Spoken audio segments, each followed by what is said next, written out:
Hi, my name is Jason with JB Computer Services. Sometimes when you're installing a brand new computer with the Windows 11 operating system, it will ask you to connect the computer to the internet and also to create a new Microsoft account or join an existing one. Some people don't want to do either of those, and I'd like to share with you a quick tip on how to bypass that requirement. The first thing to know is that you should not have the computer connected in any way, so don't plug any network cables into your computer and don't enter any Wi-Fi passwords. The next step is to go ahead and walk through the Windows installation until you reach the page that asks about how your computer is connected. So that'll be this page right here that says, let's connect you to a network. If you see a link on the bottom that says, I don't have internet, great, just click that and you're on your way. You shouldn't be required to have either of the two requirements.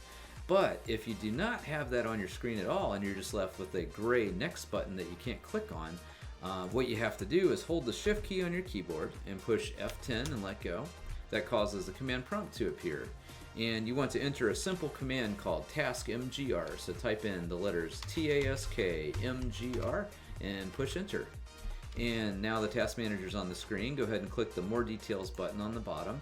And then scroll down until you find network connection flow. Left click that one time to highlight it, and then click the end task button in the bottom right corner.